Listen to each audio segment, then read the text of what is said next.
Back there turning up. There we are. There we are. Good afternoon. I see Michael up there throwing up his hands.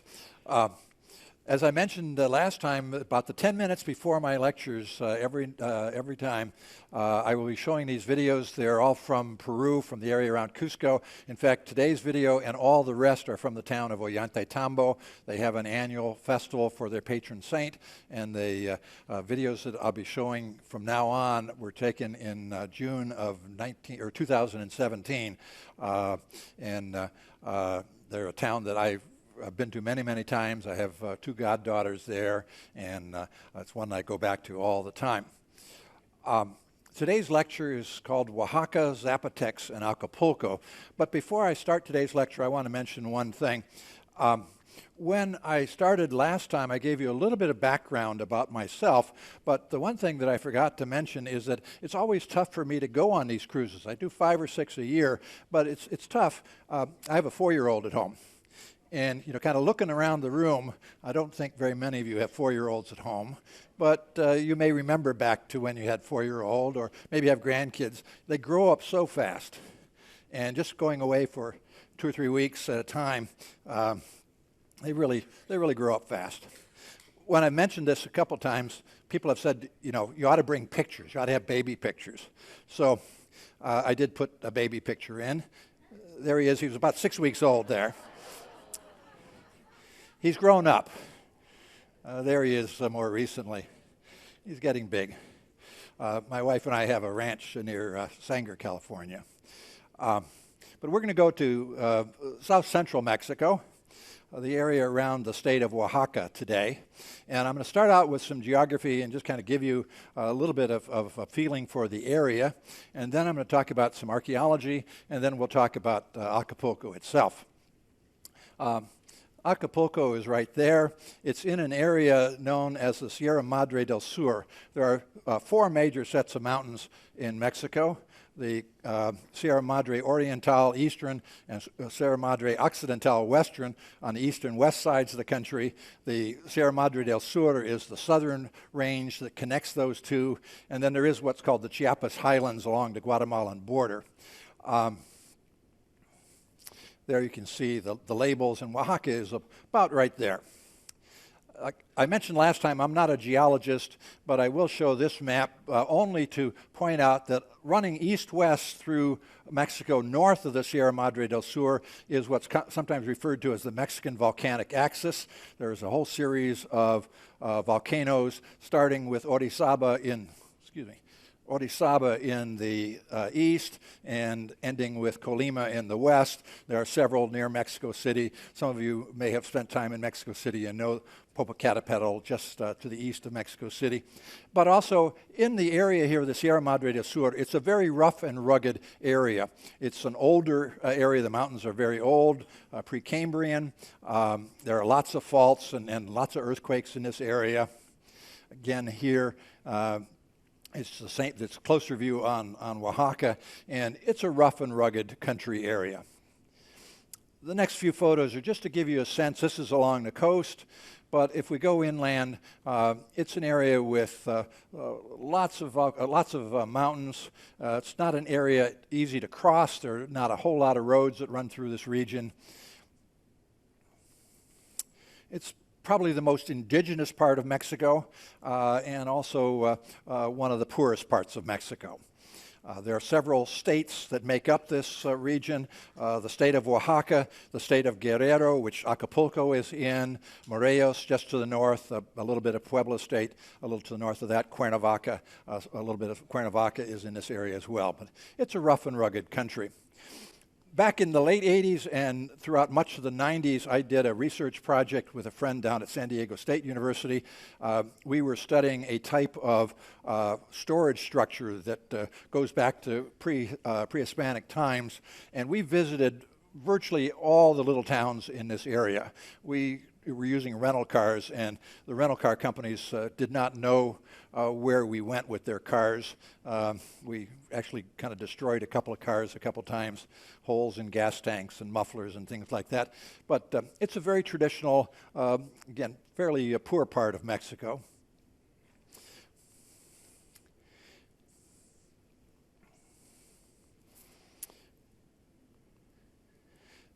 It's an area that the agriculture has gone downhill in recent years.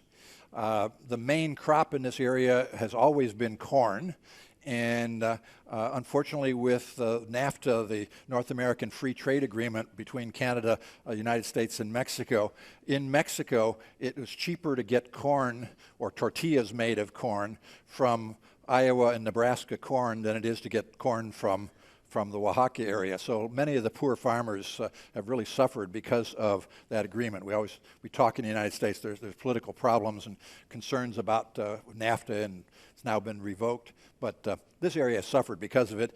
Agriculture was almost always done with oxen, and it's still very easy to see oxen out in the fields, plowing the fields. Very small scale agriculture. Few farmers had tractors. The area shown there in kind of the salmon color is the state of Guerrero, which is where Acapulco is. We're going to be going first here to the adjacent state to the east, the area of Oaxaca. So the capital of the state of Oaxaca is the city of Oaxaca.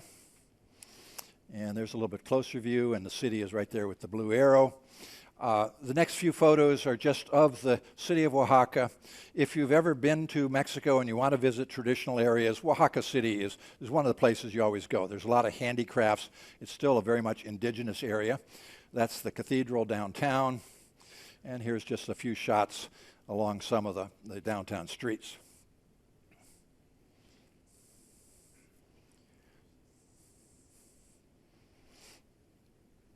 When we're in Acapulco, in some of the tourist stores, you will be getting handicrafts. If you're finding a store that has a lot of handicrafts, a lot will be coming from Oaxaca. This is an indigenous woman selling something out on the street, and the same there, and the same there. Now, one of the most famous people in all of Mexico came from Oaxaca area. I'm not sure if any of you recognize him. This is Benito Juarez. He was president of Mexico for 14 years, and he was the first indigenous president in the Western Hemisphere. He was the first time that a native was ever a president of one of the countries. I'm going to talk a little bit about archaeology. The culture that is most famous in this area is called the Zapotec culture, and the Zapotecs are in that area within the red line. A little bit closer view, these are some of the major sites, and the site that I'll be talking about in particular is the one there, a little left of center, called Monte Alban. That was their capital city. Monte Alban is just outside of the modern city of Oaxaca City. So there's Monte Alban. This is showing a few other sites that are roughly contemporaneous with it. Teotihuacan is up there near Mexico City. Tikal and the other Maya sites like Copan and Palenque and so forth were more to the east. Those are the Maya sites. But Monte Alban is the center of the Zapotec culture. So there's Monte Alban there. A quick timeline for the Zapotecs. The site of Monte Alban, the construction begins about 400 BC. There were actually some other sites that we identify as Zapotec sites a little bit before this, but the main site starts out about 400 BC. It expanded around the time of Christ, a few years before the time of Christ and the century after the time of Christ. Its most important period is from about 200 to 800 AD. If any of you are familiar with, again, Mexican history and archaeology, this is the same period as the classic Maya, farther to the east with sites like Tikal and Copan and Palenque. It's also the period of time when Teotihuacan was the dominant center up in highland Mexico near Mexico City. It collapsed around 800 AD, which is, again, precisely about the same time as the classic Maya civilization collapsed. On some of the cruises, I do a lecture. My next lecture after this one would be the collapse of the classic Maya. But the way our sea days worked out on this cruise, I'm not going to be giving that lecture. Monte Alban is on a hilltop. The view here is from down near the city of Oaxaca, and we're looking up, and just near the top of that hill you can see a few bumps, and those are in fact a series of pyramids along the top of the hill. Again, here you can just about make out some buildings up at the top of the hill there. When this was the capital city of the Oaxaca, the Zapotec culture, the entire hillsides would have been covered with residences and buildings, burial areas. But today, the main archaeological site, the place most people visit, is just up on the hilltop. This is the view from the hilltop looking down. There in the center is a small museum complex and parking area, and then in the distance you can see Oaxaca City. This is looking in the other direction from the top of the hill. There's a small village down there. It's actually a fairly famous village for a particular style of handicrafts, wooden handicrafts. But again, you get the sense of this rugged area of south central Mexico. Here we're on the top of the hill. It's a long hilltop, and at one end there's a big pyramid complex. At the other end there's a big pyramid and what we call a palace complex. This particular view is taken from the palace complex, and we're looking across towards the other big pyramid at the other end. On both sides of the hilltop there are a series of structures, mainly pyramids, and then there is one structure that's out in the middle that is of particular interest that I'll be showing you a little bit later. Again, I like this particular picture. You're looking down and you can see the valley down below. You get that real sense that we're up on this hilltop, and you can see the line of pyramids along the side of the hill. In this aerial view that I found on the web, there is a palace complex at the one side. On the left-hand side of this view, there's another big pyramid at the opposite end, and then a series of smaller pyramids and a couple of small structures out in the middle of the plaza in between. It's an old aerial photo, but I think it shows fairly well. On the left-hand side is the palace and pyramid complex, a series of buildings on one side, and then the other side of the hilltop, and then a large pyramid at the opposite end with a couple of buildings out in the center. Or here we're looking from, again, the palace complex with the big pyramid at the opposite end. Or here on this painting reconstructing, the pyramid and palace complex would be here in the foreground, and both sides of the hilltop with the smaller pyramids and a real big pyramid at the opposite end. I mentioned that there were burial areas on the sides of the hill, as well as domestic structures. This is one of the tombs that has been found. It was closed off. It had metal grate on it, so you couldn't go down into it, but that was a tomb. The next couple pictures, the next two pictures I'm going to show you are from the museum. They're ones I took in the museum, and what they've done is they've taken everything out of one of the tombs and literally reconstructed a tomb in the museum. So this is one of the Zapotec tombs reconstructed in the museum, but it's exactly as they found it. There are murals on the walls. There's a series of typical Zapotec pottery, and then a skeleton there at the bottom. Or here again, skeletal materials with some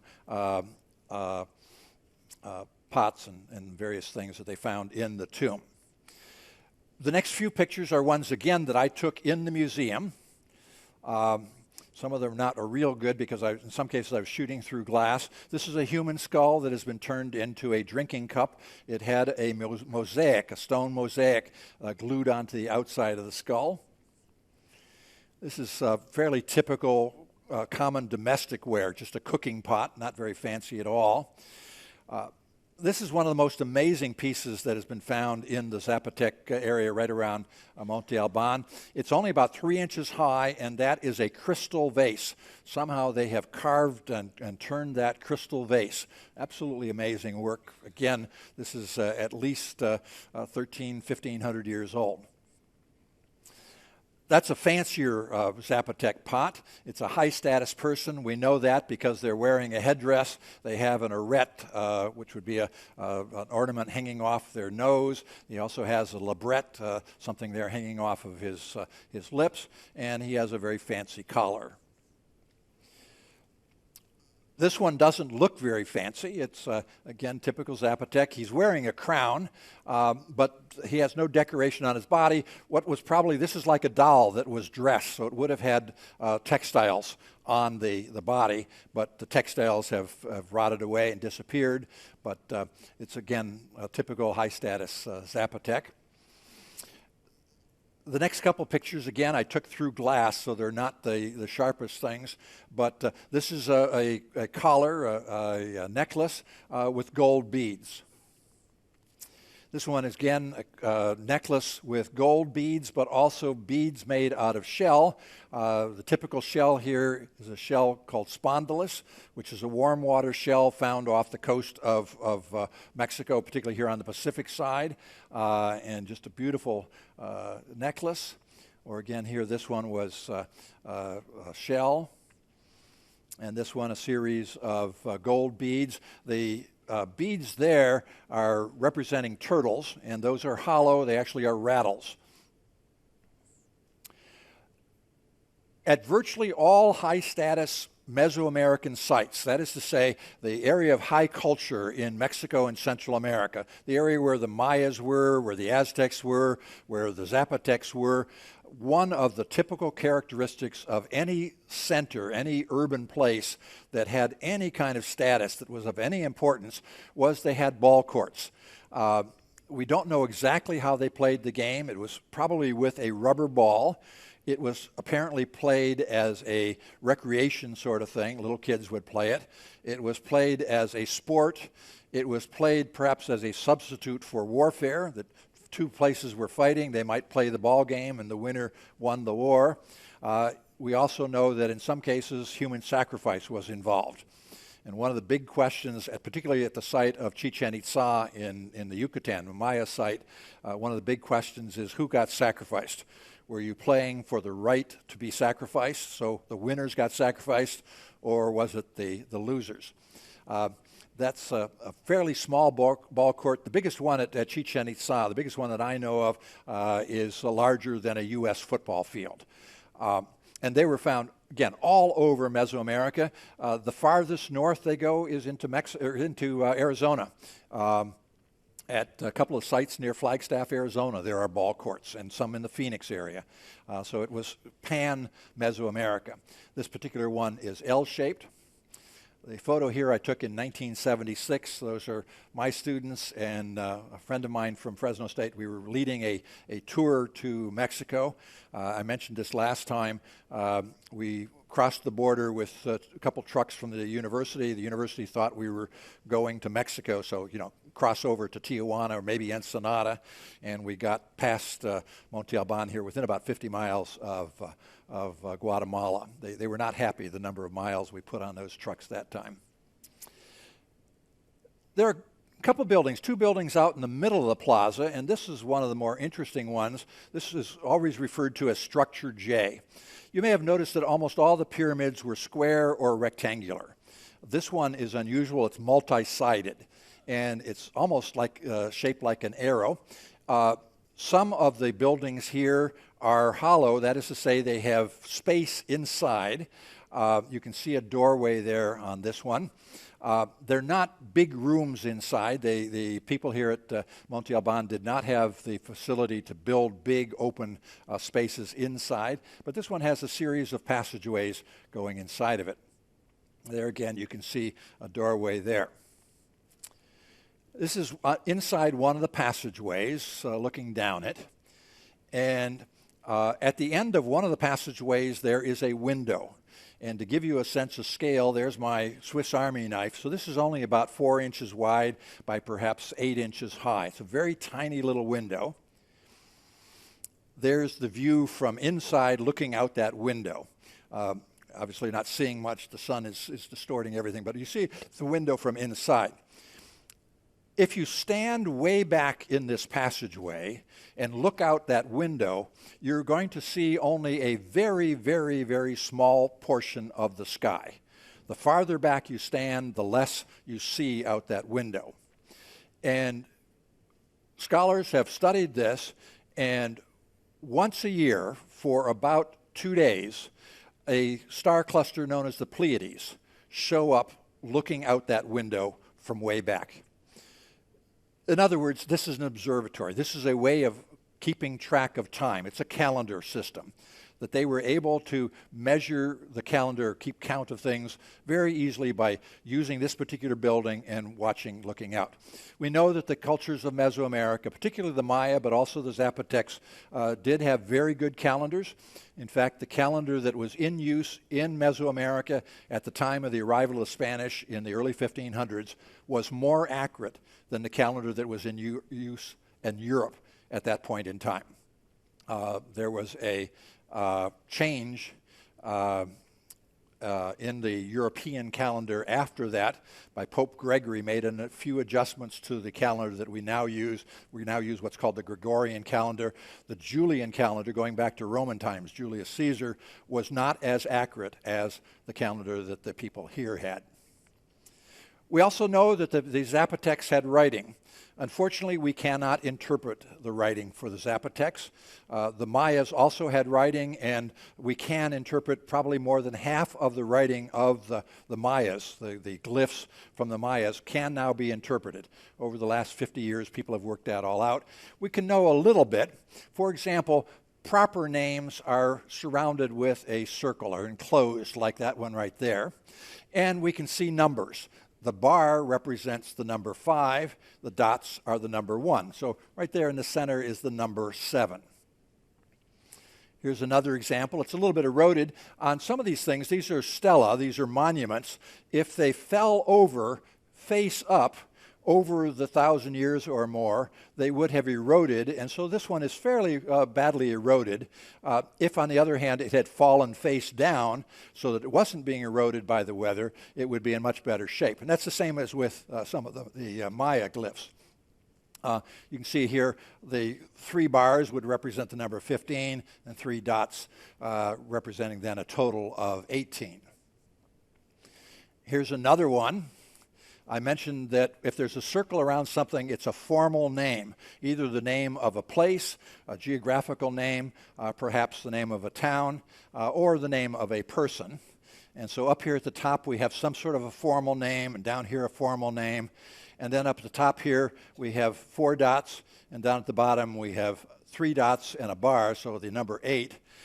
In between, right here, if you look at that carefully, that glyph is like a hand in profile. You can actually see the thumbnail.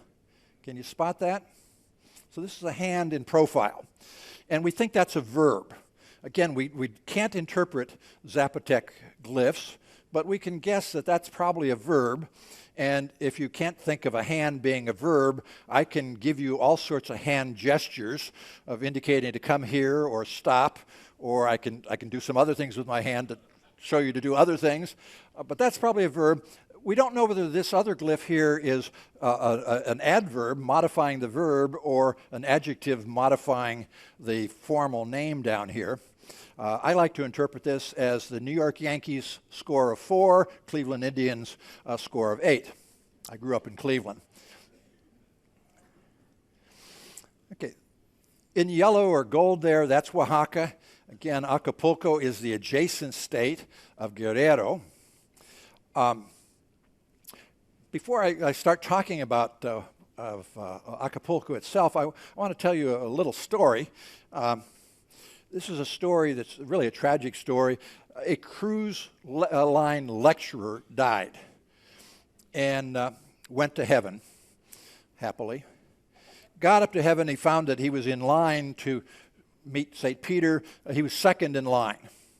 In front of him there was a fella, and St. Peter asked that fella in front of him, he said, where are you from? And the fella said, Acapulco, Mexico. And St. Peter said, what did you do there? The fellow said he was a taxi driver. St. Peter turned around, came back, and handed him a silk robe and a golden staff and ushered him into heaven. The cruise line lecturer walked up next and said, St. Peter said, what did you do? And he said, I gave lectures on cruise ships. St. Peter turned around and handed him a rough cotton robe and a wooden staff. the lecturer said, wait a minute here. How come that fella got a silk robe and a gold staff, and I'm getting a wooden staff and a cotton robe? And St. Peter looked at him and said, well, look it. In your job, you put people to sleep, and nobody prayed. That Acapulco taxi driver never put anybody to sleep, and everybody that rode with him prayed. The moral of the story, probably don't take taxis tomorrow. Okay, quick history on Acapulco.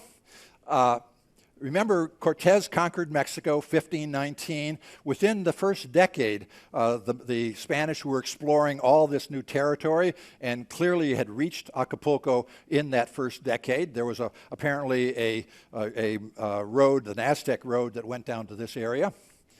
There was a better road because obviously the Mesoamerican people did not have draft animals, pack animals. They did not have wheeled vehicles, so the Spanish had to build a road that would be accommodating their forms of transportation. So by 1531, we know there's a road down to Acapulco. Very quickly, the Spanish were building ships along the Pacific coast. I mentioned in the last lecture how early they had explored along the Gulf of California. So by 1530, there were ships. By 1550, there were ships sailing from Acapulco all the way to the Philippines. The way the Spanish and the Portuguese had divided up the world in what's called the Treaty of Tordesillas, the Portuguese got pretty much the known world when that treaty was signed, 1493, 1494. The Portuguese got the known world, which was basically Africa and India and a little bit of Asia. And the Spanish got the unknown world, which was the Western Hemisphere and much of the Pacific Ocean. So the Spanish could not go around Africa through Portuguese area to get to the Spice Islands and Asia. The only way they could do it was to sail across the Pacific. And as I mentioned last time, when they were coming back from Asia, from the Philippines, what they would do is simply sail across the North Pacific until they bumped into North America, and then sail along coast of California and Baja California until they got down to Acapulco. Acapulco was given a monopoly, and it continued that monopoly until the early 1800s. A number of pirates attacked the city. Perhaps the most famous was Sir Francis Drake.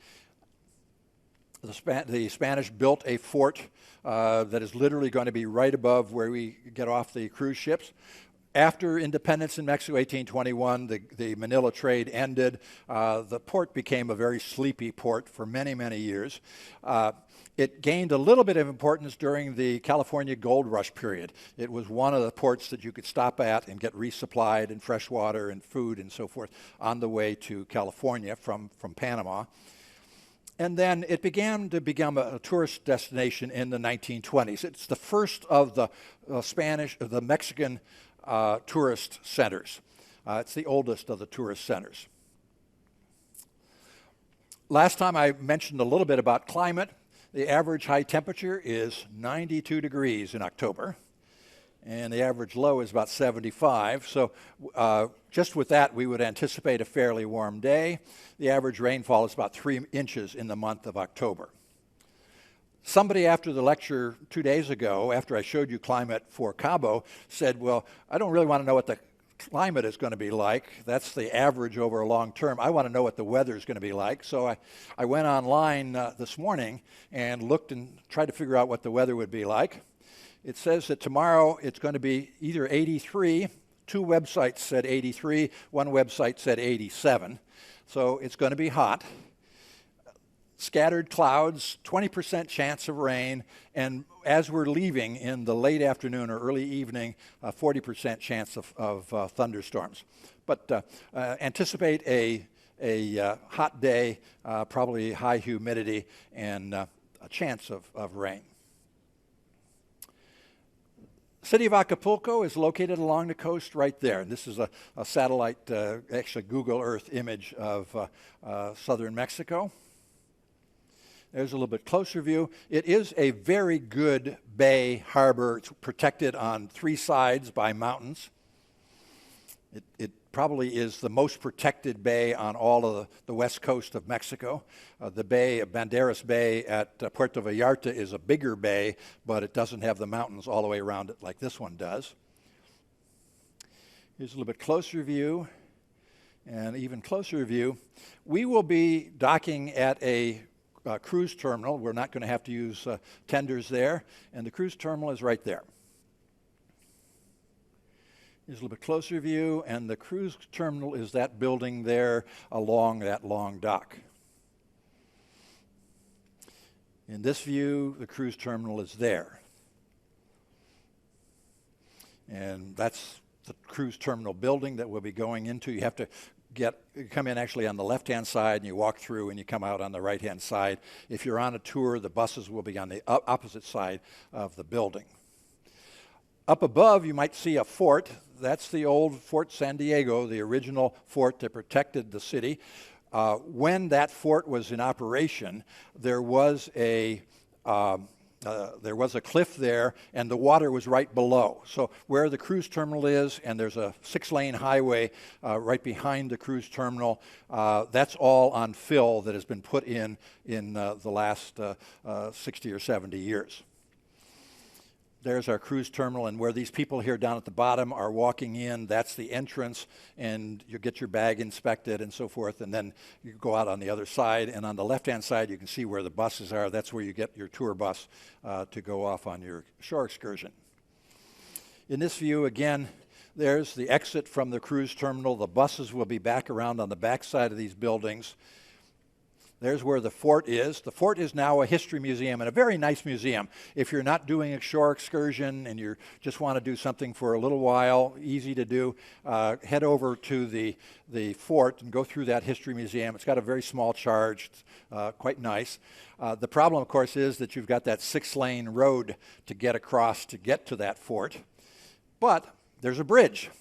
So what you do is you come out the exit and you walk along here, along the side of the road. There's a stairways that lead you up to the bridge. You cross the bridge and you go across here. There's a path that you follow that leads up to the fort. It's very easy. It probably takes 15 minutes to get from the exit to the terminal up to the fort. It's a very easy walk. There's a little model view of the original fort with the cliff down below that would have led right to the water. That area where the cruise terminal is, again, is fill. It's recent. There's a sign leading into it. And it's quite nicely done. You can go up on top where the ramparts are. Hopefully the cannons will not go off. And if they do, those of you who have suites up in the front of the ship may get hit. Mine is on the starboard side near the back of the ship, so I'm safe. But it's quite well done. Much of the focus on the fort is the galleon trade, the Manilian galleon, so there are some models of the ships. Can you imagine sailing all the way across the Pacific Ocean on something like that and then sailing back?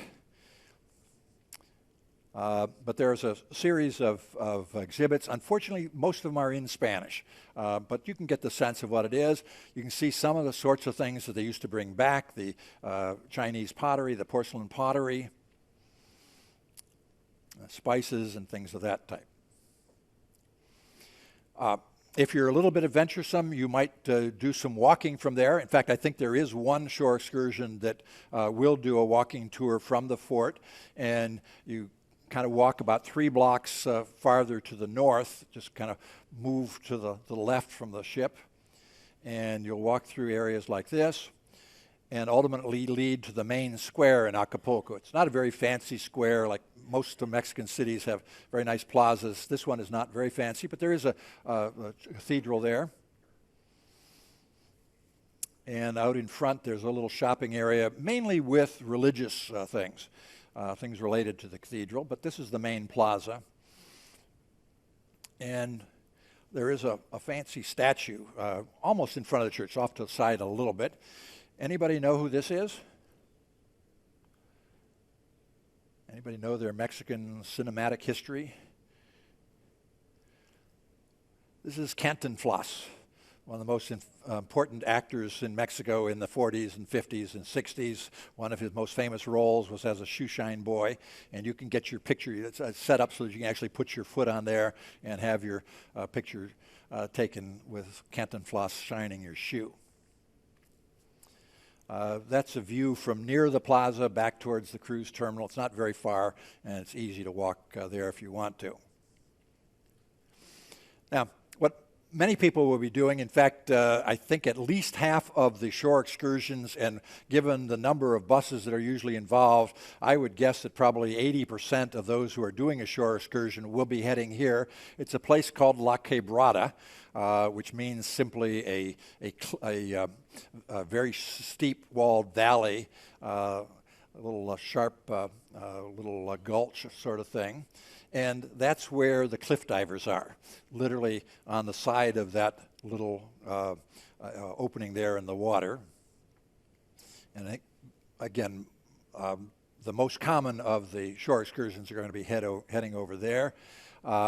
There is a spot on that cliff. You'll see these little altars, little religious spots, and that's where they jump from, or at least close to there. There's one of the guys. And so what you want to be able to do is look for that set of altars or little shrines, and that's where they'll be jumping from.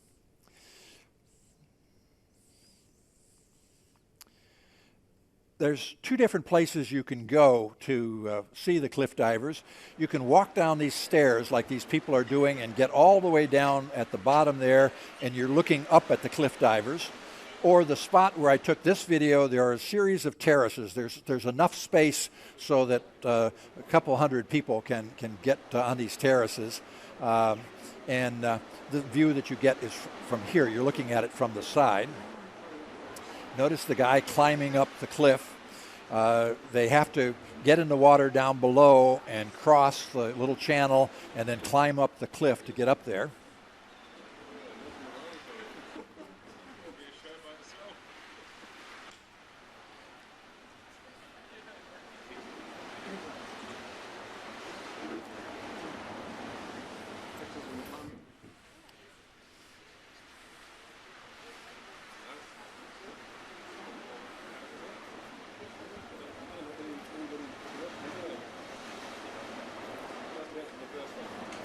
There's something between 30 and 40 people that are registered as the divers, depending on the particular day of the week and the number of tourists that are going to be there on a day. There may be anywhere from 6 or 7 up to more than a dozen that are diving on any particular day. There are a couple of fairly young men in the range of probably 14 to 16. There's also one teenage girl that is doing it.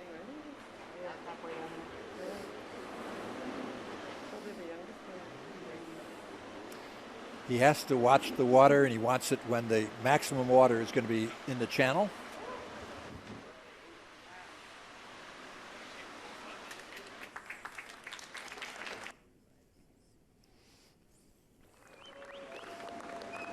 Here's another one.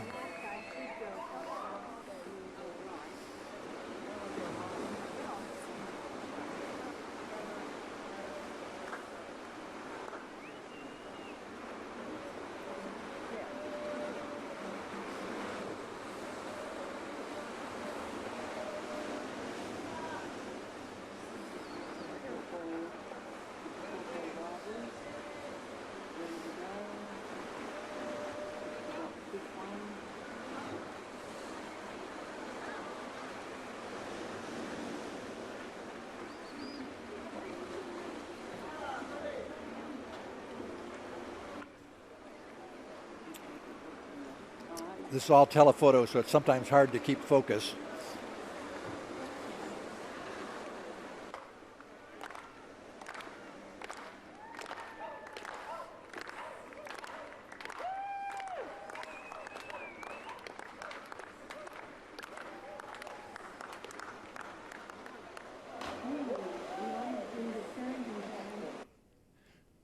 Here we'll do one more.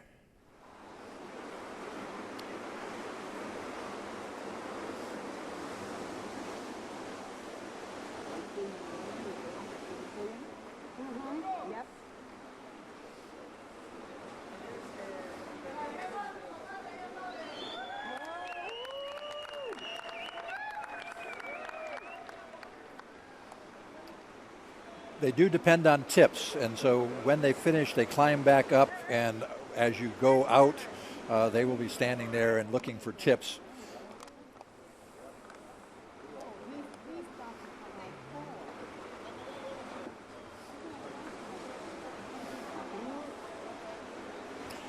I haven't seen any, but I've only seen this, I think, 3 times.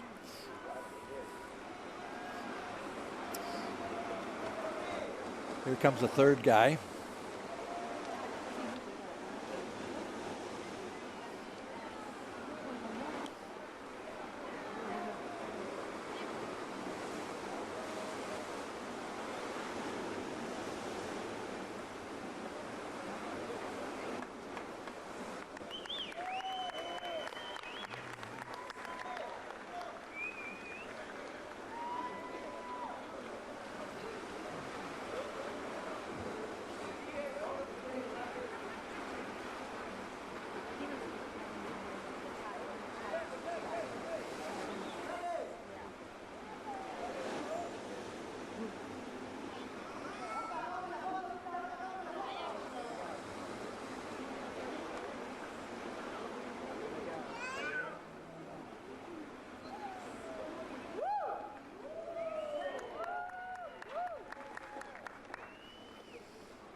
At least one of the tours will head to this place, an old hotel. It's the first hotel that was set up in this area, at least a fancy hotel called Los Flamingos.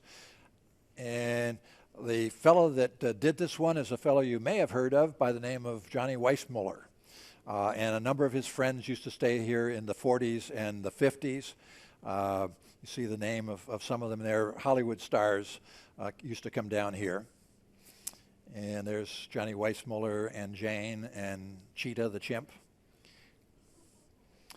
This is the Flamingo Hotel. Or on some of the tours, I think 2 of the different tours will take you down through the main tourist area with all the hotels along the beaches, downtown area. And one of them will take you up on a hill overlooking, I don't remember which one that one is, but there is one that takes you up on a hill that overlooks the entire bay. This is the view from up there. Or you'll just drive along the main avenue. Traffic is terrible. And you'll see all these fancy hotels all along the beach area.